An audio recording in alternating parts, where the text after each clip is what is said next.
Hello, कैसे हैं आप लोग। आज हम पत्थर का तोता का कहानी का 9वां भाग सुनेंगे। तो चलिए शुरू करें। तोते ने मानिक के थाल में सोने की चावलों की खीर देखी तो हंस पड़ा। बोला, तुम तो सचमुच लगन की पक्की हो बेटी। कंचना सिसक कर बोली, मामा अब तुम कृपा करके मुझे मौत की घाटी में उतार दो, बस इतनी ही कृपा करो। ठीक है, तुम ये खीर वाला थाल भी लेती आओ। क्यों, तुम नहीं खाओगे। तोता हंस पड़ा, मैंने अपने खाने के लिए नहीं मंगवाया था बेटी, तुम उसे ले जाओ, तुरंत अपनी माँ को खिला देना। हाँ, तुम भी खा लेना। देख, मैं आज्ञा दे रहा है। इस बार भी मेरी बात ना मानी तो तुम्हें और तुम्हारे माँ बाप को और भी भुगतना पड़ेगा। कंचना ने तुरंत थाल उठा लिया। तोते ने अपना दाया पंजा उठाकर कहा, जाओ। वह छेद तो क्या पूरा दरवाजा ही था। छोर तक पहुंचकर कंचना चौंक पड़ी। यह और भी ढपका छेद से नीचे लेकर तक सीढ़ियां ही सीढ़ियां बनी थीं। कल तो लगता था जैसे बहुत ऊंची पहाड़ी पे बने छेद के नीचे काली गुफा की तलहटी का दृश्य देख रही हो। जाओ, जल्दी करना। कंचना तुरंत सीढ़ियां उतरने लगी। नीचे पहुंचते ही एक सुरंग मिली। उसमें फूल जैसा कोमल कालीन बिछा था। सतरंगी रोशनी जगमगा रही थी। चलती चलती वह एक बड़े से आंगन में पहुंची। तब उसके होठों से सिसकारी निकल गई। यह तो वही आंगन था जिसमें वे कल दोपहर को सोई थी। अचानक देखा, सामने माँ खड़ी खड़ी हंस रही है। कंचना दौड़कर उनके गले लिपट गई। बोली, मैं तो सोच रही थी कि अब दोबारा माँ के दर्शन होंगे या नहीं। मेरे कारण तुम्हें कितनी तकलीफ हुई माँ। कैसी तकलीफ, मैं तो सो रही थी। सो रही थी, हाँ। सपने में देखा कि तेरे पिताजी भी यहीं आ गए हैं। कंचना हकला उठी। तो क्या पिताजी नहीं आए थे। तुम कह क्या रही हो माँ। पगली, पिताजी भला यहाँ कैसे आएंगे। लेकिन तुम और पिताजी तो। उसने एकाएक झपटकर थाल उठा लिया। सामने ही खड़ा 3 आंखों वाला एक कुत्ता बड़े विचित्र ढंग से घुरघुरा कर देखा। माँ, पहले ये खीर खा लो, फिर बातें करेंगे। कंचना ने स्वयं ही एक ग्रास खीर माँ को खिला दी, फिर स्वयं खा ली। खीर मुंह में डालते ही सहसा भूकंप आ गया। सारा महल कांप उठा और धरती के भीतर से भयंकर गड़गड़ाहट सुनाई पड़ने लगी। एकाएक वहां गहरा अंधेरा छा गया। कंचना और रानी चंद्रावती एक दूसरे से चिपट कर खड़ी कांपती सी लड़खड़ाती रहीं। बड़ी देर बाद जब हड़कंप शांत हुआ तो उन्होंने एक साथ आंखें खोली। उनके आश्चर्य का पार नहीं रहा। उन्होंने देखा, चारों ओर एक सपाट हरा भरा मैदान है। सामने ही नदी बह रही है। ना वहाँ कोई महल है, ना सतरंगी रोशनी। सामने सूर्यास्त हो रहा है। उसी की हल्की सी सिंदूरी आभा फैली हुई है। यह क्या हुआ माँ। कंचना चकरा उठी। वह महल कहाँ गया। रानी ने गंभीर होकर इधर उधर ताकते हुए, लगता है दानवों की माया कट गई। निकट से ही कोई पुरुष बोल उठा, हाँ यही बात है चंद्रा बहन। आवाज पहचान कर रानी चंद्रावती उछल पड़ी। तुम कहाँ हो भैया। अरे, तब से अब तक तुम पत्थर ही बने पड़े रहे। मैंने तो इस बीच तब से 7 बार जन्म ले लिया। कंचना अपनी माँ की यह बात जरा भी नहीं समझ सकी। तूने मुझे पहचान लिया बहन। पहचान लिया भैया, एकदम पहचान लिया। 7 जन्म पहले इसी दानव ने तुम्हें और तुम्हारी सेना को पत्थर का बना दिया था। मेरा नाम तब भी चंद्रा था और तुम दिवाकर थे। हाँ, इसी कारण तो मैंने सोने की चावलों की खीर मंगवाई थी।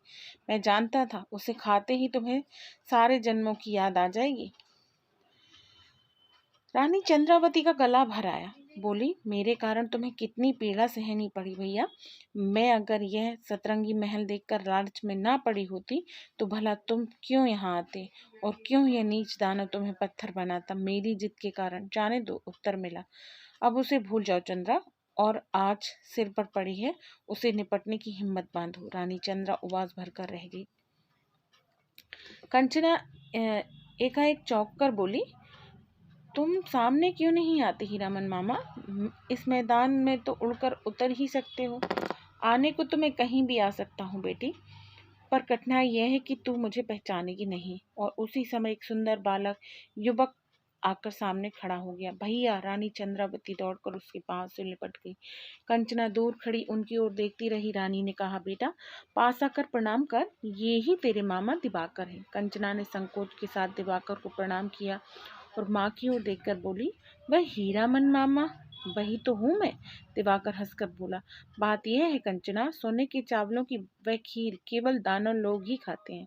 उस खीर को खाने से होता यह है कि दानवों की माया का प्रभाव उन पर नहीं पड़ता, और जो भी खा ले उसमें ऐसी शक्ति आ जाती है कि वह सच्चाई जानते हुए भी अगर चाहे तो उसी बेस में रह सकता है जो दानवों ने माया के बल पर थोप दिया है।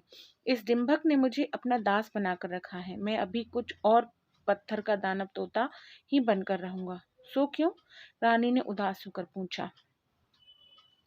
मुझे डिंभक से बदला जो लेना है, दिवाकर हंस पड़ा। इसीलिए तो मैंने यहाँ पड़े पड़े इतना इंतजार किया। सोचो तो सही कंचना, मैं कब से यहाँ पड़ा हूँ। इस बीच चंद्रा ने 7 बार जन्म ले लिया, 6 बार यह जन्मी, रानी बनी और 100 साल की होकर मरी।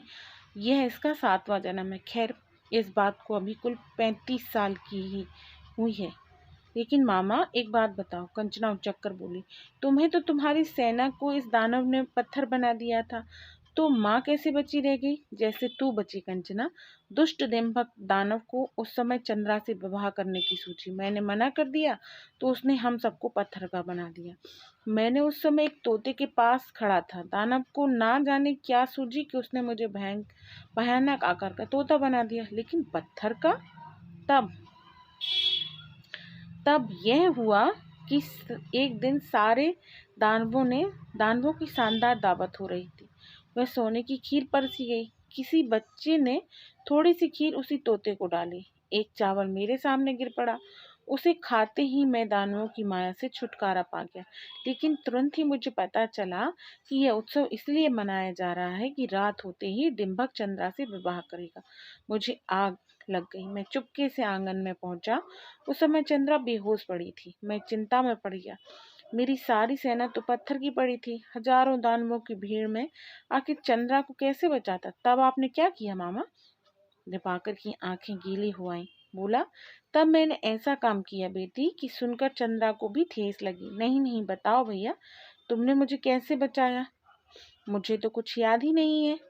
याद कैसे आए? तू तो डर के मारे बेहोश पड़ी थी। हाँ, तब कराती थी तो भैया भैया बचाओ यही चिल्लाती रहती थी।